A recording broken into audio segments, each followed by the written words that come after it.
look like syrup. It look like some type of gravy. Is that brown gravy? You was better off eating a boil or something, eating a baked potato with some shrimp and gravy or something. Like this is stupid. I don't see why you mix them. You was better off eating them separately. But you might as well make a breakfast po' boy or something now. Wasted the hell out some shrimp and waffles, didn't you? You need to be arrested immediately.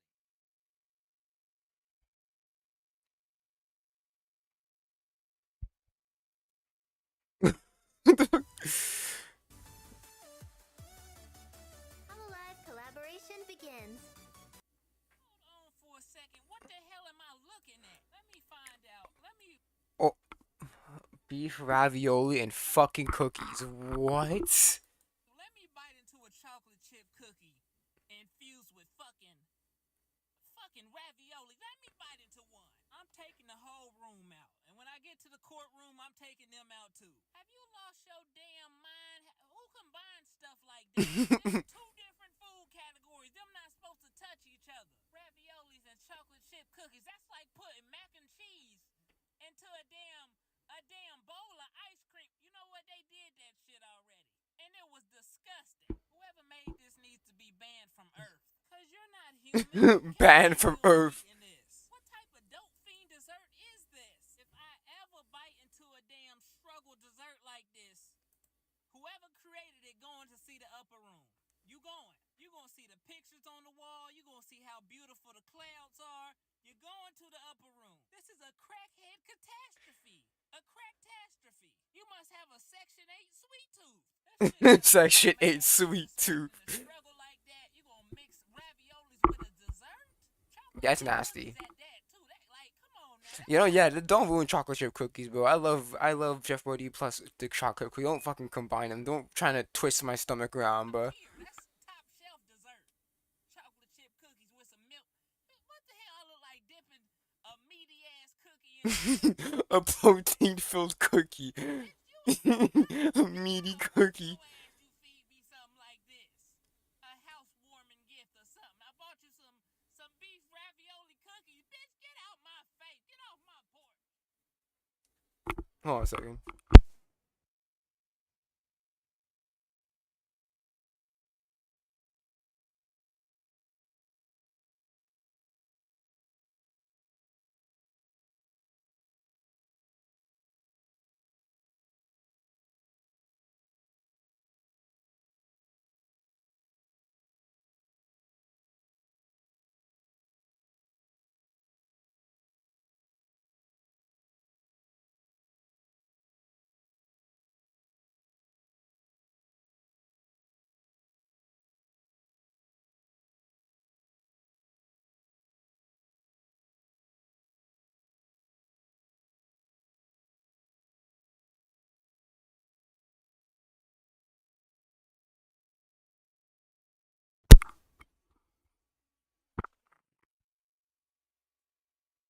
From the world of Vault Finder,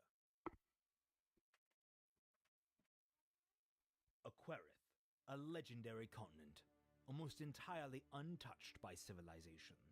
Year after year, man has sought to claim the wilds for themselves, seeking adventure, riches, fame, and knowledge. Yet few ever return from such journeys, and those that do rarely speak of what they witnessed.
Okay, I'm back. Some, like King Tearsman Forbingress, Aquarith is a challenge, one to be overcome and conquered. Joining a new expedition to the continent, he looks to meet this challenge head-on and discover what secrets Aquarith has beyond its beaches. The Wild Kings, a short story by Raymond McNeil. Available now on Amazon in digital. Also available on Amazon, The Artificer by Raymond McNeil in digital and in print. Okay. Judgmental critter. Okay. So you got a new book. Celtic fans got a new short story. Cool. We done here some short stories, but I ain't got money. I ain't got money to spend though. That's the issue.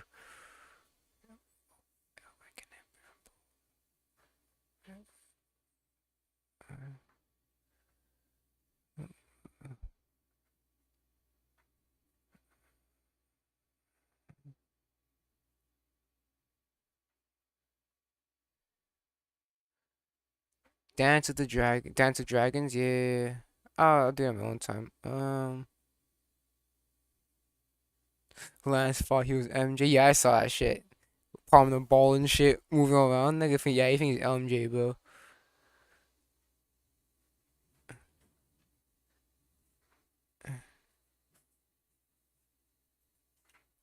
Oh shit, my phone's not even on.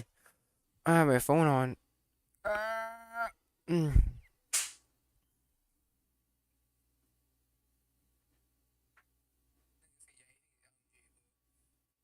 Oh shit, my bad. Shit. Turn that down. Okay, let's put on some music and play some 8 ball.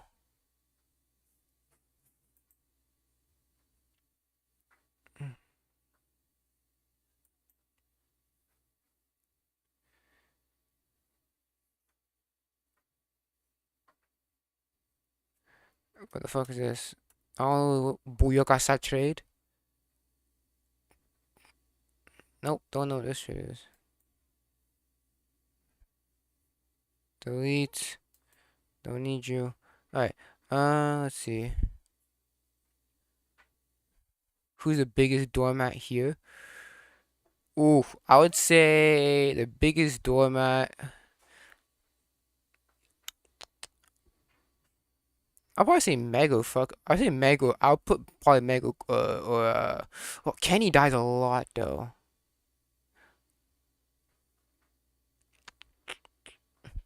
I'll say either Mego Squidward. Let's see what Classic Man D says it. But I'm pretty sure I say it's Mego Squidward. Oh, here they come.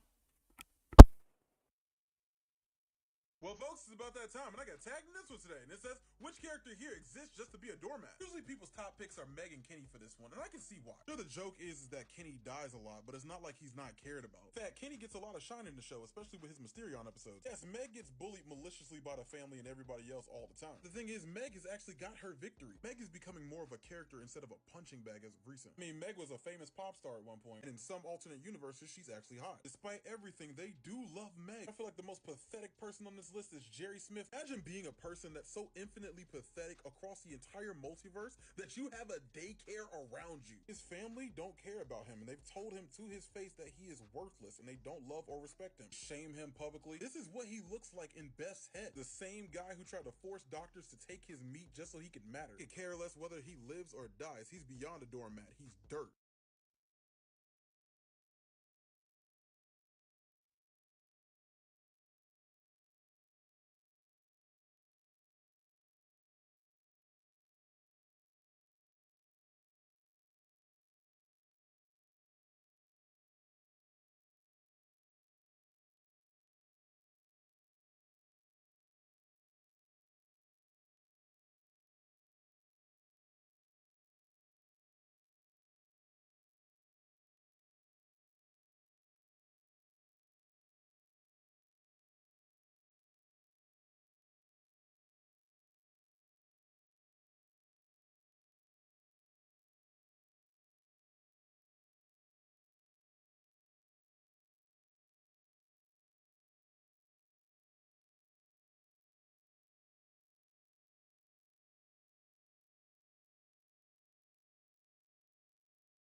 Now, tell me what you feel like.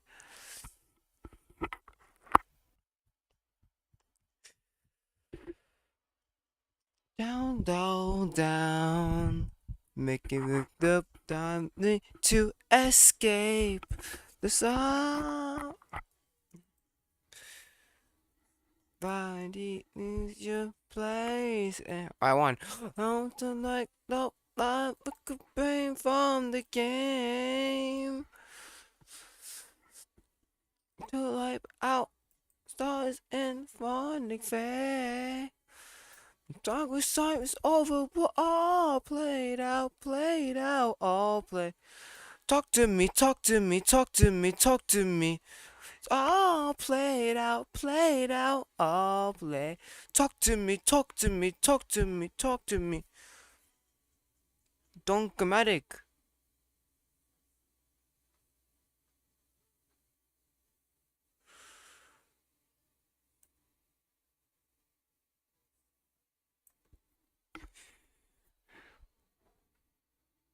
Down low is give the time you wasted.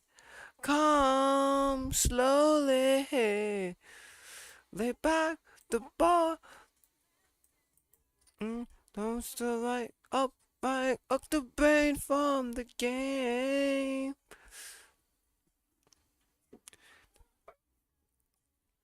Man, the game. The song was not the same one. We're all played out, all played out. The song with memories all played out, all played out.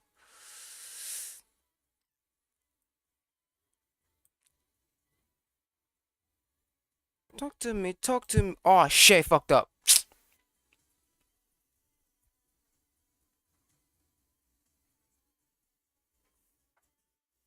Feel like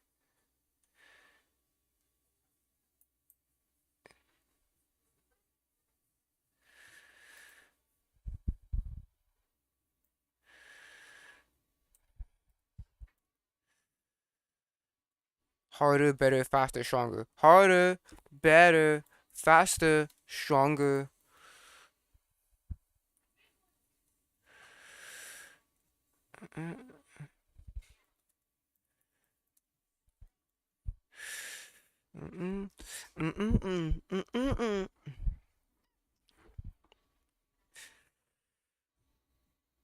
Work it better, work it stronger.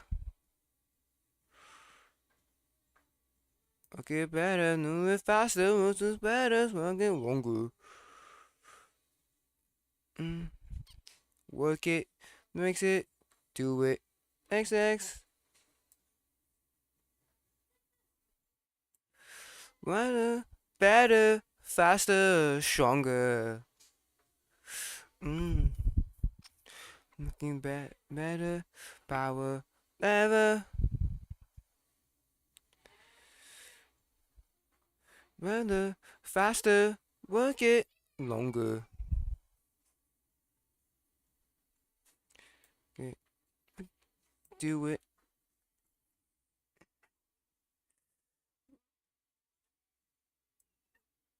Better, faster, stronger.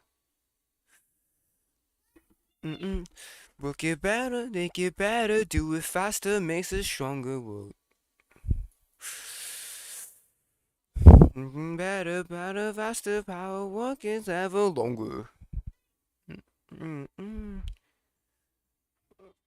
Make it better, do it faster, makes it stronger. Work better, better, faster, power, work is never longer. Work it better, make it better, do it faster, makes it stronger. Work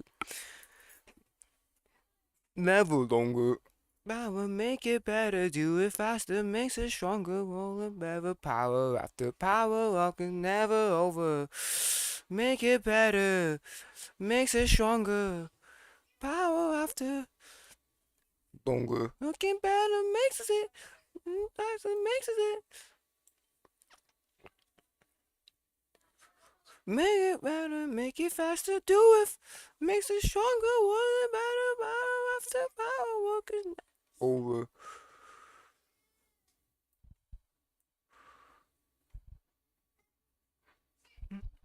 What you better makes it, if faster makes it, better foul. Our work is never over, work it better makes it stronger, it better makes it stronger. Our work is never longer, work it better, make it better, do it faster, makes it stronger, work it better.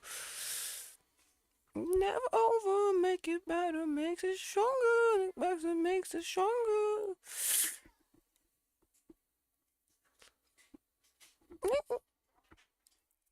Oh shit.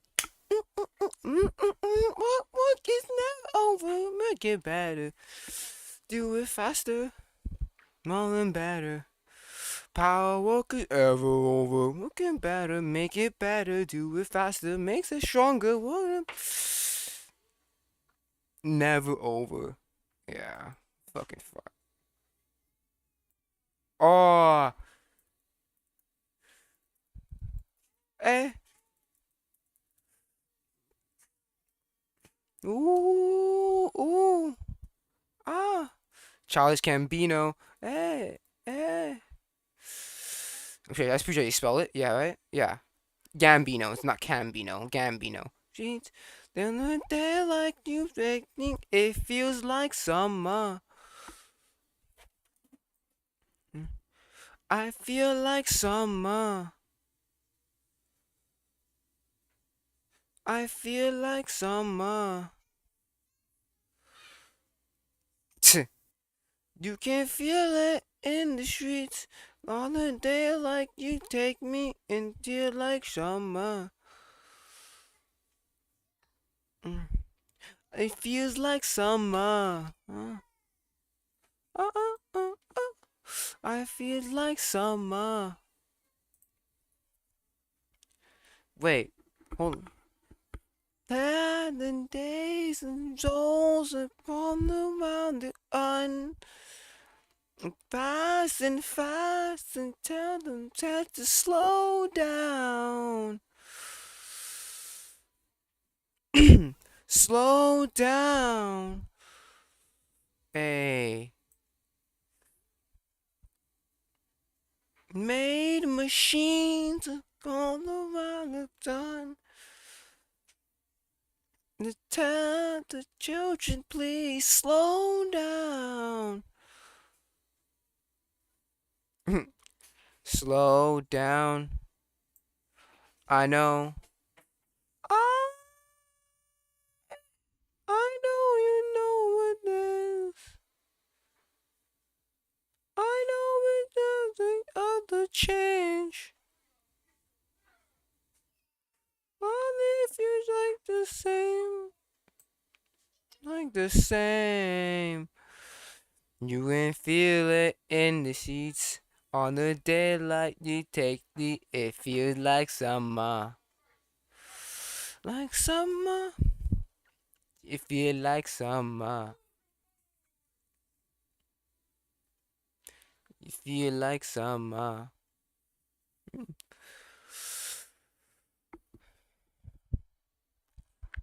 Fate is harder than the one before. Mhm.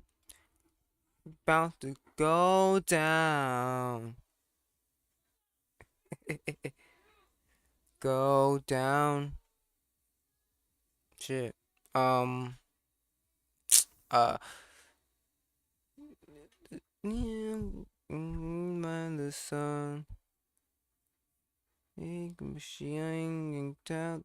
Nothing. No sound. No sound. I know. Ah, I know the shame that this world will change.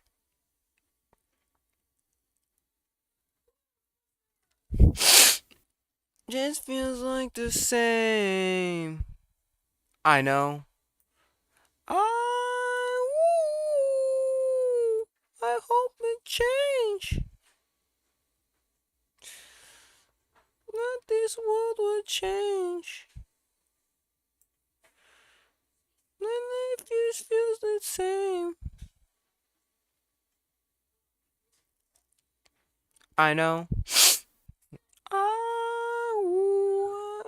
I know this world was same.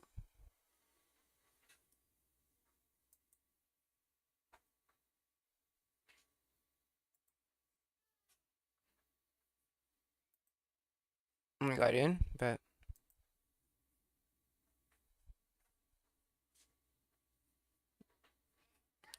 Ooh, my heart would change. Is my turn yet? No, it's not. Let me out. Let me out. Let me out.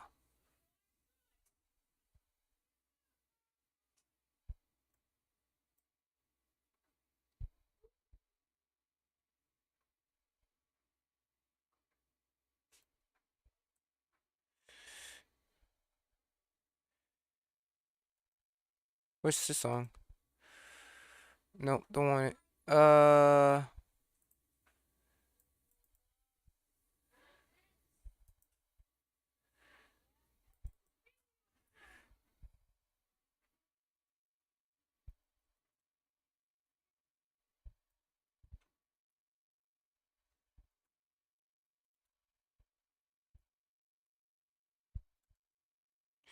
I'm in the magic dome. There's a Billy room. I'm the man that goes in the ceiling. I'm to let you know that the underwater. No! Fuck. Nothing you. Nothing do. Not the grannies. This.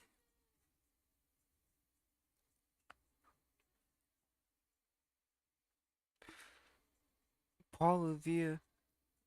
The devil's chair. I'm in the magic cove. There's a pretty one. I wish to let you go. Weaving around to let you know that we're underwater. Fuck. Mm-mm-mm. Mm-mm-mm-mm. Mm-mm-mm-mm.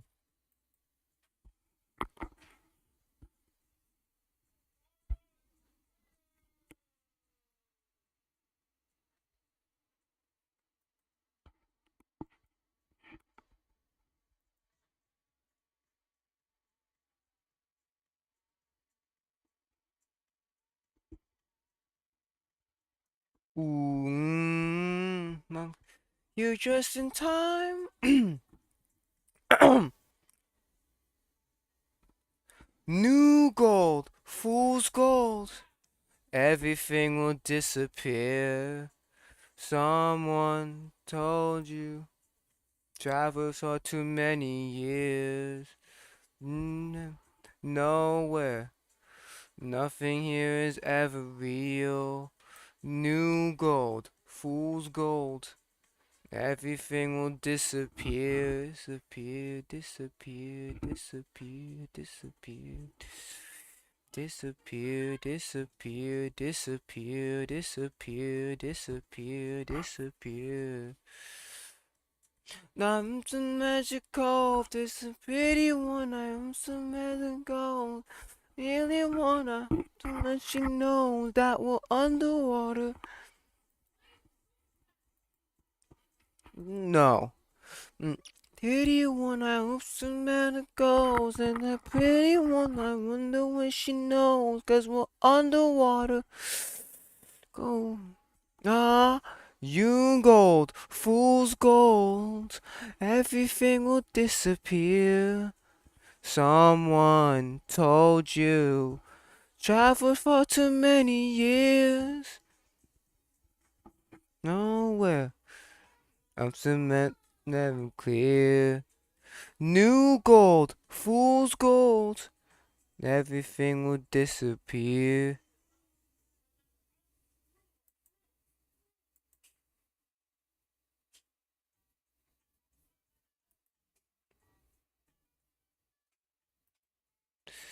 mm mm.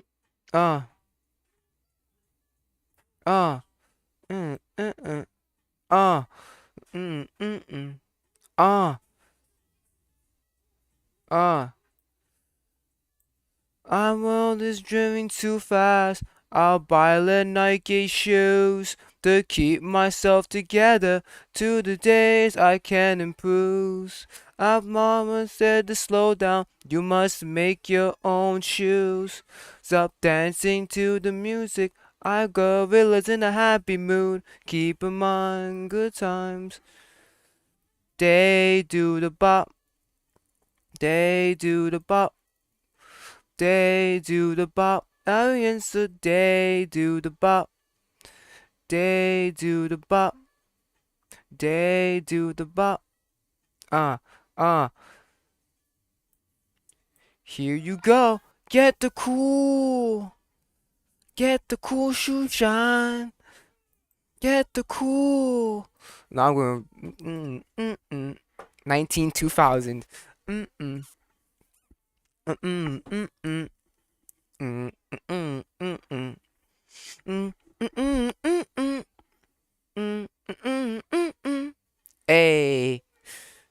uh, Gorillas, yo, the world is spinning too fast. I'll buy the Nike shoes to keep myself together, but the days I try to lose. My mama said to slow down, you must make your own shoes. Stop dancing to the music, I've gorillas in a happy mood. Keep in mind times, they do the bop. They do the bop. They do the bop. Gary and they do the bop. They do the bop. They do the bop. No, no, no. Ooh, close. Here you go. Get the cool. Get the cool shoe shine. Get the cool. Get the cool shoe shine. Get the cool. Get the cool shoe shine. Get the cool. Get the cool shoe shine.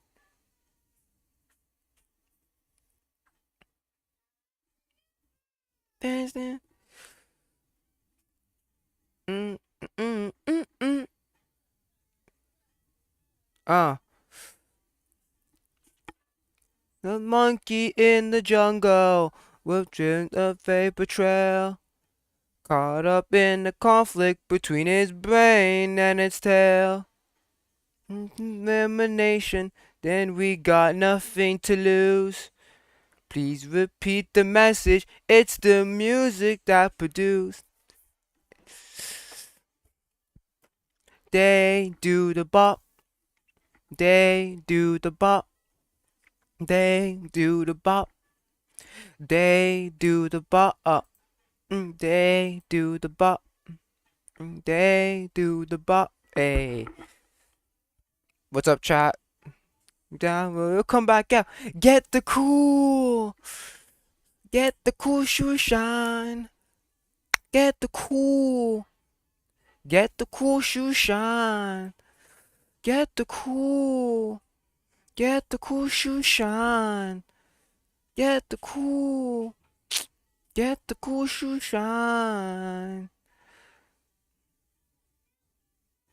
Mm, mm, mm, mm, na na na na na na na na na na na na na na na na na.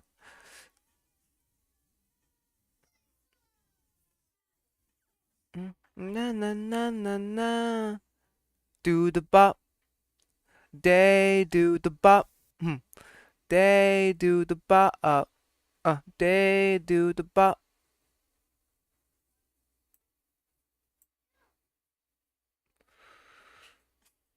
Mm,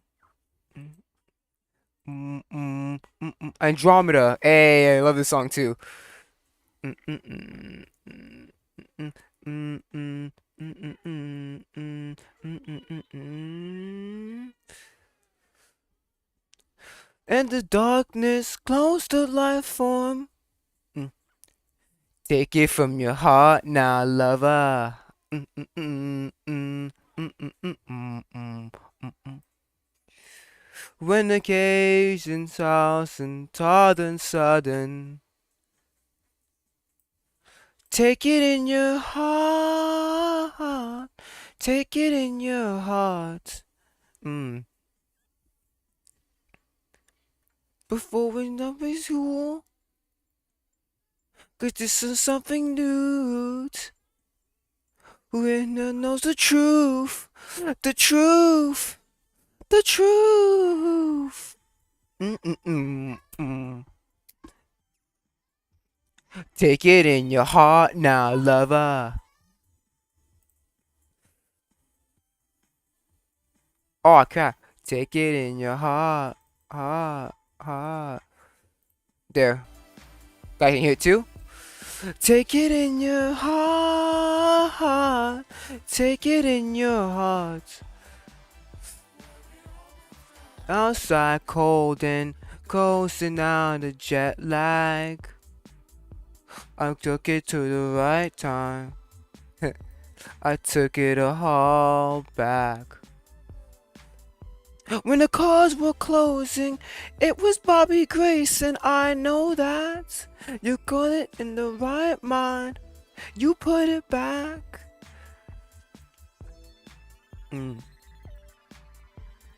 Thoughts in the signs and stacked in lines, extremely babe. We made it for the best times. Properly, that's some good times, good times, good times, good times, good times. Take it in your heart now, lover. Yeah, ooh. Take it in your heart, heart, heart.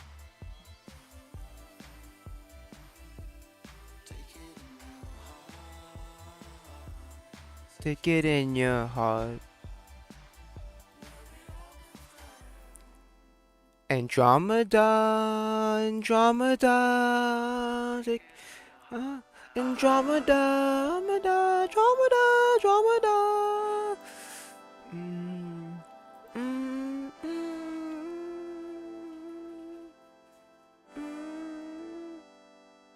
Take it in your heart. Take it in your heart. Where we love and shine.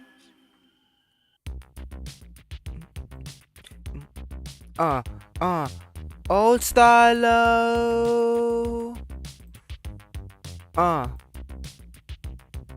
Stylo. Go stylo.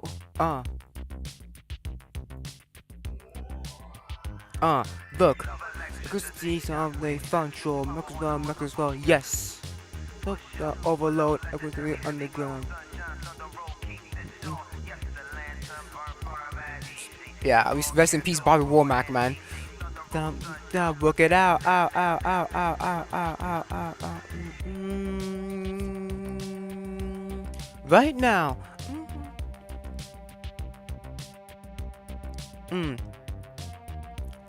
Right now. Oh, I see you did there. Overload, overload, overload. Someone else to me, overload, overload, overload. Someone else to me, overload, overload, overload, overload, overload, overload. Old stylo, yes. Activator in the soul. Lord is fine. Electric is the look tonight. Hey, makes us fine. Yes. Oh, thank you. I must have the timeless vibe. The lights have been hard.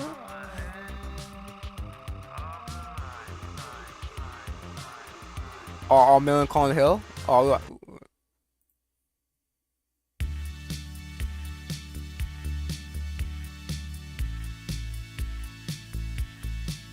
Ah, up on Melancholy Hill. Mm, mm, mm. Uh, uh, uh, uh, uh, uh, uh. Ah. Mm, mm, mm, mm. Can I? Up on Melancholy Hill with the plastic trees. Are you here with me? Okay. Let's look and out of the day of another dream. If you can't get what you want, but you can get me. Are you here in GSP? Look on my medicine, close to me. When you're close to me.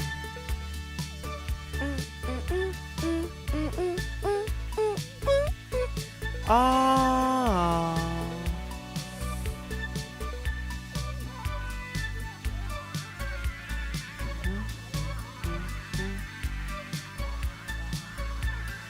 Love and love memory that the world would know. Does anybody know? Oh. If we're looking out in the face of another dream.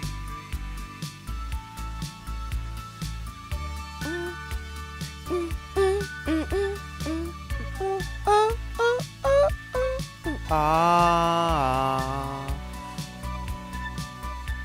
If you can't get what you want, but you can me. Up on Melancholy Hill.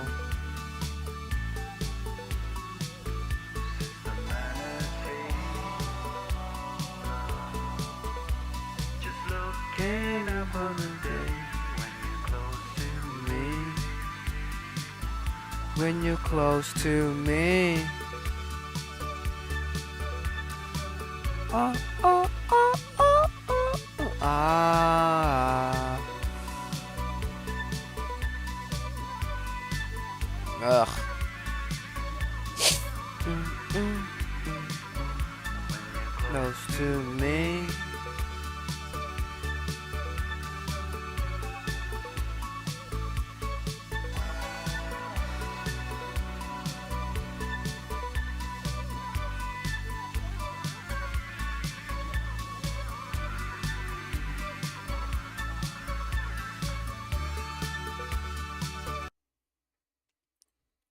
November has come.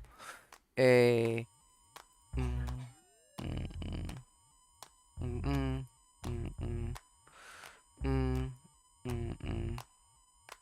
Slow it down some, low split clown bum. You go hit sound dumb, you hold around, crown him. Looks down, down, took a jog, win it.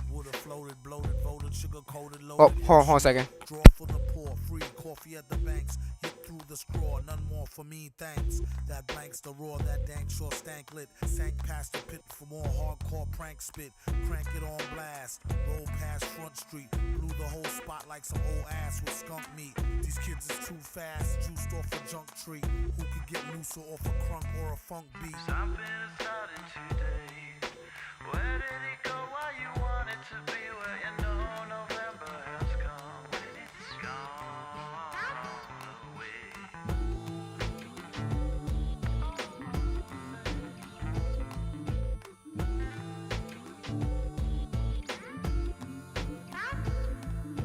Something is starting today. Where did it go? Why you want it to be? Where you know November has come. It's gone away. Bah, can you dig it like a spigot? My guess is yes you can, like can I kick it wicked? Lick a shot if you happy and you know it as you clap your hands to the thick snot of a poet flowing. Grope a pen and I'm in. Cope hymen, dope a rhyming, more worth than the hope diamond acquired off the black market. A wiretapping couldn't target a jar spit, the rapid fire spark lit. Zip. a bug zapper, and it don't matter after if there's a thug or dapper. Plug your trap or it's maximum exposure. The beast got family members asking them for closure. Send them a gun and tell them clean it. Then go get the nun who said her son didn't mean it. She wore a filled-in thong or billabong and said, nah, for real, I'm a gorilla John. Something started today. Where did it go? Why you want it to be? Where you know November has come. When it's gone away. Something started today. Where did it go? Why you want it to be? Where you know November has come. When it's gone away. When it's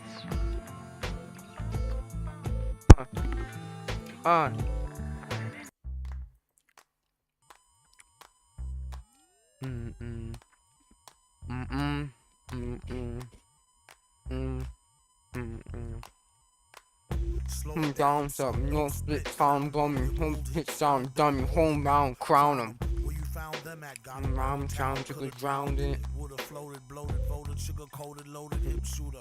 Draw for the poor, free coffee at the banks. Hit through the straw, none more For me, thanks. That blanks the raw, that dank sure stank lit. Sank past the pit for more hardcore pranks. Crank it on blast, roll past front street. Blew the whole spot like some old ass with skunk meat. These kids is too fast. Juice off a junk tree, go. Something has started today. Where did it go? Where you want it to be? When you know November has come and it's gone away.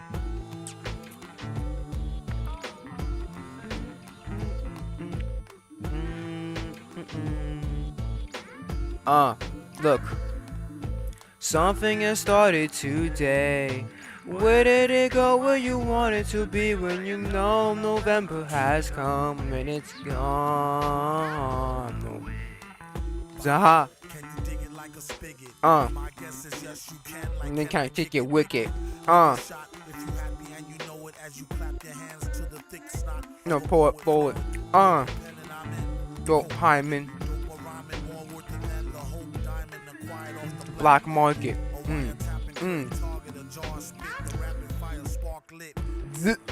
I rap a bug zapper. Maximum exposure. No.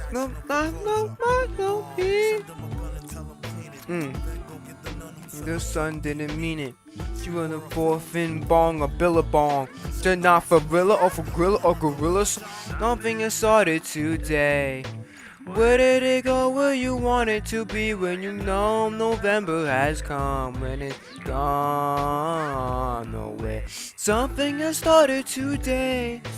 Where did it go? Where you want it to be? When you know November has come and it's gone away.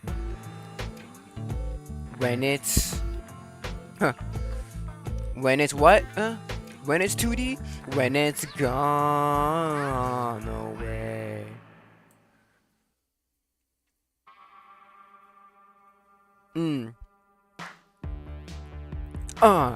Ay.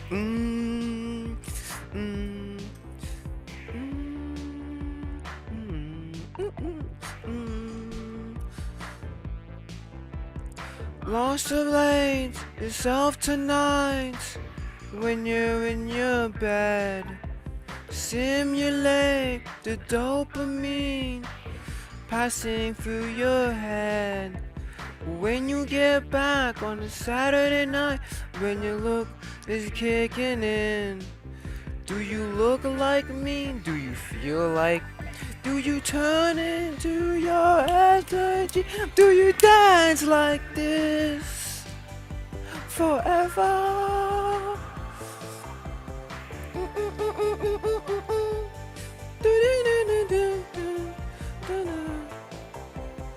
In yourself, the cupids make chipped in your head, and the energy, the satellites passing by the edge. And when you get back on a Saturday night and the lead is caving in, do you look like me? Do you feel like me? Do you turn into your effort? Do you dance like this forever? Do you dance like this forever?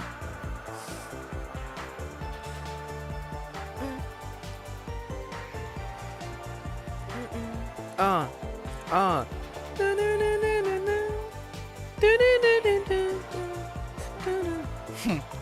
Do you look like me? Do you feel like me? Do you look like me? Do you feel like me? Do you look like me? Do you feel like me? Do you turn into your effort? Do you dance like this?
Chipped in your head, and you indicate the satellites passing by the edge. When you get back on a Saturday night and your room is caving in, do you look like me? Do you feel like me? Do you turn into effigy? Will you dance like this forever? Do you dance like this forever? Hey. Uh. Ah.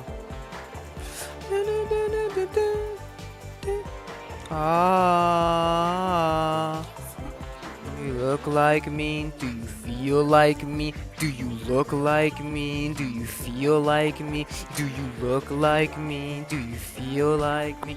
Do you turn into your effort? Do you dance like this forever? Do you dance like this forever?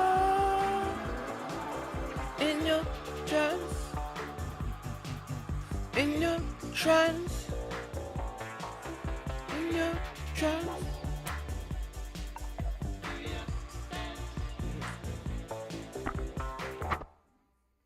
Fucking love that song.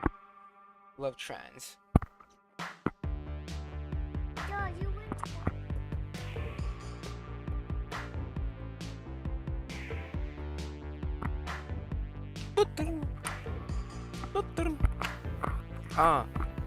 Oscillate yourselves tonight when you're in your bed. Simulate with the dopamine passing through your head. When we get back on a Saturday night and your room is caving in, do Do you look like me? Do you feel like me? Do you turn into your effigy? Do you dance like this forever?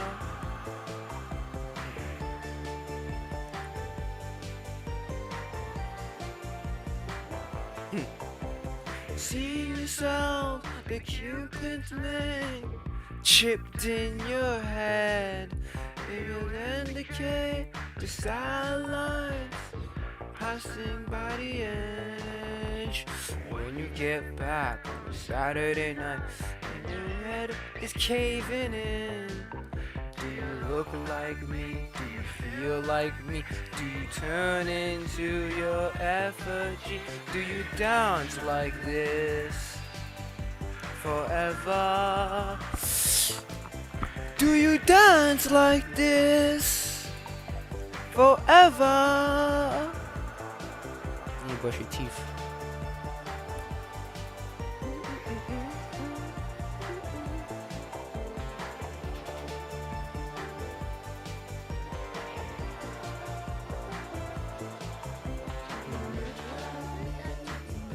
Yeah, I know. It's important. It's showing my screen. That's because there's a chat room. So dance like this forever. Do you dance like this?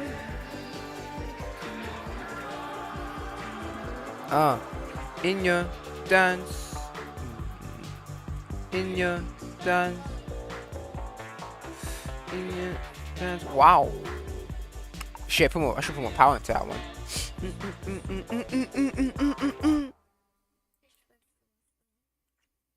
got the power to be loving each other no matter what happens.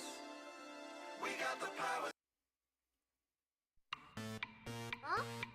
On Cracker Island, it was born. The detective of the dawn. It was plotting things that night to make a real paradise. Our relationship was auto-tuned. Ever since I consumed into my formats every day. In the end, I had to pay. In the end, I had to pay. In the end, I had to. On Cracker Island, it was born. To the collective of the dawn. They were planting seeds at night to make a made a paradise. And the truth is I consumed, and the sadness I consumed into my formats every day. In the end, I had to pay. In the end, I had to pay. Okay, you guys back? Can you guys please? I'm live streaming. There's more to say. They got themselves that made a cult. And then there's no as many strategies. They thought themselves to be a cult. Didn't know as many strategies. Fantasies.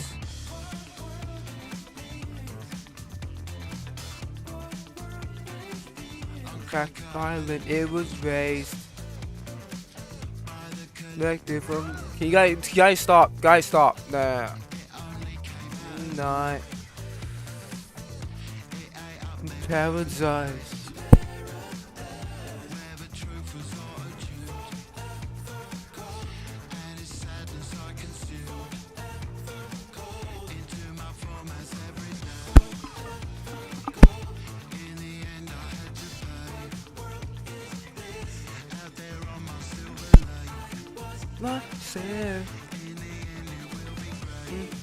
Myself, myself. They taught themselves to be a cult. I didn't know its many strategies. They taught themselves to be a cult. They didn't know its many strategies. Fantasies, fantasies. Wait, huh? On Cracker Island it will die. Neglective in the sky. Fuck.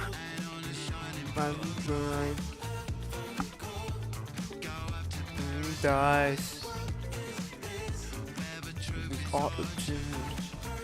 Drop it. I consumed my formats every day. In the end I had to pay. In the end I had to pay. In the end I had to pay. Nothing more to say. Nothing more to say. Nothing more to say.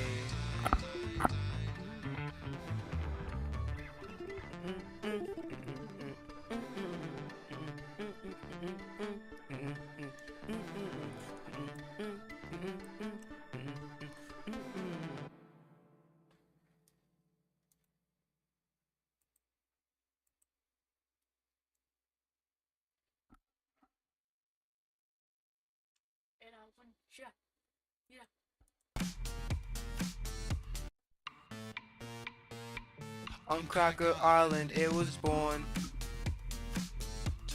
Collective of the dawn.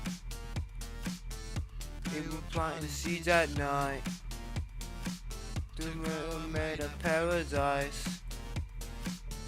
At the truth of tunes. What?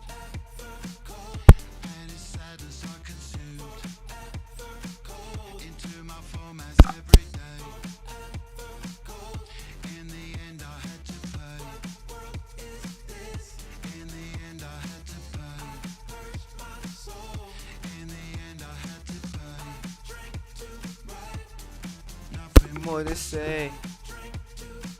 They taught themselves to be a cult. They didn't know its many strategies. They taught themselves to be a cult. They didn't know its many strategies. Fantasies. What world is this?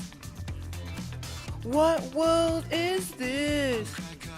It was raised. Collective of the grave. It was rumbling paranoid. It made up a paradise. Paradise. Forever calls. Forever calls. Every day forever calls. Forever calls. Right there. I think the things of myself. Make themselves to be a cult. They didn't know its many strategies. They taught themselves to be a cult. They didn't know its many strategies. Fantasies.